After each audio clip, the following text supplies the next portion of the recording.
गुरुवार 12 फरवरी 2026 को आमिर खान के घर बॉलीवुड के सबसे ताकतवर प्रोड्यूसर करण जौहर और साजिद नाडियावाला चुपचाप इकट्ठा हुए थे। उनके बीच रणबीर सिंह, एकता कपूर, फरहान और जोया अख्तर, रितेश सिद्धवानी और जी के पुनीत गोयंका भी मौजूद थे। दोस्तों, ये कोई पार्टी या फिल्म की अनाउंसमेंट नहीं थी, बल्कि एक ऐसी फिल्म को बचाने की मीटिंग थी जो शुरू होने से पहले ही बिखर गई थी। तो हुआ कुछ यूं था कि 3 साल पहले फरहान अख्तर और रितेश सिद्धवानी ने एक्सेल एंटरटेनमेंट के तहत डॉन फ्रेंचाइजी की तीसरी फिल्म पर काम शुरू किया। जाहिर है, उनकी पहली पसंद शाहरुख खान ही थे, जिन्होंने डॉन और डॉन 2 को हिट बनाया था। लेकिन खबरों के मुताबिक शाहरुख को नई स्क्रिप्ट पसंद नहीं आई और उन्होंने मना कर दिया, तो मजबूरी में उन्हें नया चेहरा ढूंढना पड़ा। फिर अगस्त 2023 में धुरंधर आने से पहले रणबीर सिंह नए डॉन के रूप में सामने आए थे और उनका टाइटल लॉन्च हुआ। उसके बाद 2 साल तक की तैयारियां, स्क्रिप्ट और प्लानिंग चलती रहीं। इस बीच फरहान ने विक्रम मेधा वाले पुष्कर गायत्री के साथ कहानी पर काम शुरू किया और रणबीर अपनी दूसरी फिल्मों में व्यस्त रहे। इन सब के बीच स्क्रिप्ट पर चर्चाएं अंदर ही अंदर चलती रहीं। और अब 2025 में रणबीर की ब्लॉकबस्टर फिल्म धुरंधर आई, जो सुपरहिट हुई और जिसने भारत में ही 830 करोड़ और पूरी दुनिया में 1300 करोड़ कमाए, जिसके बाद डॉन 3 फिर सुर्खियों में आ गई। आखिरकार जनवरी 2026 में फिल्म की शूटिंग शुरू होने वाली थी, लेकिन यहां सबको 400 वोल्ट का झटका तब लगा जब शूटिंग से बस कुछ हफ्ते पहले रणबीर ने अचानक फिल्म छोड़ दी, जिसके बाद एक्सेल ने तुरंत उन्हें 40 करोड़ का बिल थमा दिया। तुम्हारे हटने से जो नुकसान हुआ है, उसके लिए हमें 40 करोड़ चाहिए। सारी तैयारियां तुम्हारे भरोसे शुरू हुई थीं, ये गलत भी नहीं था, क्योंकि लोकेशन, स्केड्यूलिंग आदि पर काफी पैसा बह चुका था।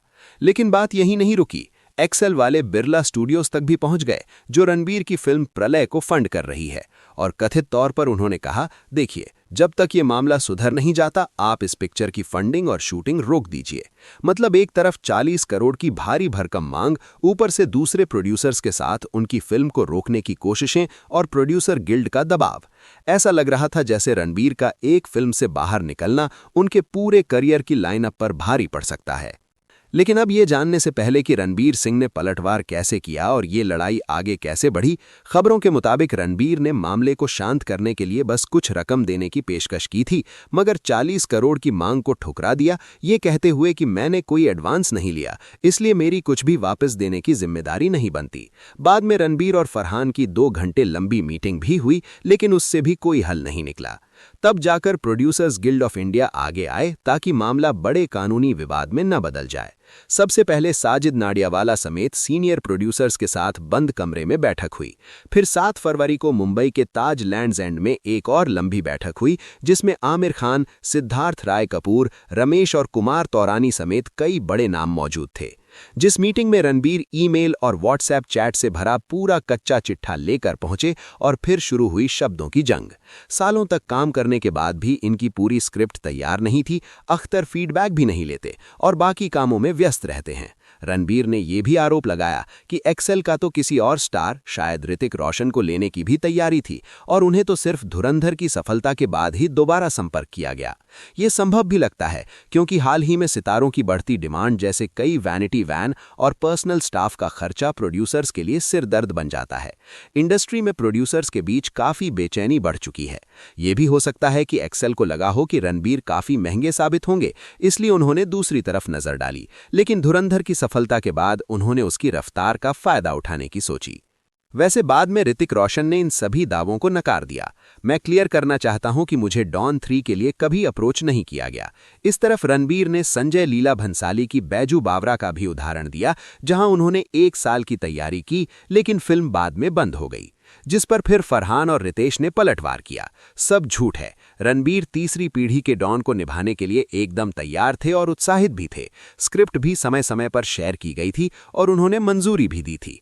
ये भी बताया कि रणबीर की सहमति के बाद ही ग्राउंड वर्क शुरू हुआ और उस पर 40 करोड़ भी खर्च हुए। लेकिन सारी बैठकों के बावजूद कोई समझौता नहीं हो पाया, क्योंकि कोई भी झुकने को तैयार नहीं था। इसके बाद ही कई बड़े फिल्मी चेहरे आमिर खान के घर इकट्ठा हुए ताकि कोई बीच का रास्ता निकाला जा सके, लेकिन इससे भी बात नहीं बनी और इसी मीटिंग के बाद एक्सेल एंटरटेनमेंट ने बिरला स्टूडियो से संपर्क किया। शायद उसी दबाव का असर था कि रणबीर ने फिर फरहान के स्टूडियो द्वारा बताए गए खर्चों का पूरा हिसाब मांगा। फिर गिल्ड ने भी इनकी लड़ाई से किनारा कर लिया और दोनों पक्षों को कानूनी रास्ता अपनाने की सलाह दी। अब तक न रणबीर सिंह और न ही एक्सेल एंटरटेनमेंट ने कोई बयान जारी किया है। कुल मिलाकर अब इस कानूनी उलझन को देखते हुए देखना दिलचस्प होगा कि ये मामला आगे कैसे करवट लेता है, क्योंकि प्रोड्यूसर सिर्फ तभी हर्जाना मांग सकते हैं जब कॉन्ट्रैक्ट तोड़ना साबित हो और असली नुकसान भी दिखाया जा सके। खैर, ये पूरा मामला दिखाता है कि कैसे स्टार के कॉन्ट्रैक्ट में फिल्म बीच में छोड़ने का क्लॉज, तय जुर्माना, एक्सक्लूसिविटी और नोटिस पीरियड कितने जरूरी पॉइंटर्स हो गए हैं, क्योंकि पहले बॉलीवुड कागजी शर्तों पर कम और रिश्तों और भरोसे पर ज्यादा चलता था, लेकिन हालिया विवादों ने तस्वीर पूरी बदल दी है। जैसे अक्षय खन्ना और दृश्यम 3 के मेकर्स के बीच चल रहा मामला, जहां धुरंधर की सफलता के बाद अक्षय ने अपनी तय फीस से 3 गुना यानी 21 करोड़ की मांग कर दी और साथ ही विग पहनने की शर्त भी रख दी, जो फिल्म की कहानी के हिसाब से मुमकिन नहीं था। फिल्म की टाइमलाइन वहीं से शुरू होनी थी जहां दृश्यम 2 खत्म हुई थी और आखिर में शूटिंग से सिर्फ 10 दिन पहले अक्षय ने मेकर से बात करना बंद कर दिया, जबकि वो एग्रीमेंट साइन कर चुके थे, स्क्रिप्ट मंजूर कर चुके थे और एडवांस भी ले चुके थे। जिसके बाद प्रोडक्शन हाउस पैनोरामा स्टूडियोज ने उन्हें लीगल नोटिस भेजा। कुछ महीने पहले का परेश रावल और हेरा फेरी 3 का मामला भी देख लीजिए, जहां परेश रावल पूरी स्क्रिप्ट न तैयार होने की वजह से फिल्म छोड़ दी, 11 लाख का साइनिंग अमाउंट 15% ब्याज के साथ लौटा दिया, जिसके बाद अक्षय कुमार के प्रोडक्शन हाउस ने उन पर 25 करोड़ का मुकदमा ठोक दिया, देरी और भरोसा तोड़ने का आरोप लगाते हुए। इस पर हमारी स्टोरी जरूर देखिएगा, जिसके बाद अक्षय कुमार ने साजिद नाडियावाला और कोरियोग्राफर डायरेक्टर अहमद खान की मदद से मामला सुलझाया और परेश को मनाकर फिर से फिल्म में वापस लाया गया। मगर अब लगता है कि बॉलीवुड में भरोसे और दोस्ती का दौर पीछे छूट चुका है। अब खेल चलता है प्रॉफिट लॉस के हिसाब से और मजबूत कानूनी कॉन्ट्रैक्ट्स पर। आपके क्या विचार हैं? कमेंट करके जरूर बताइए।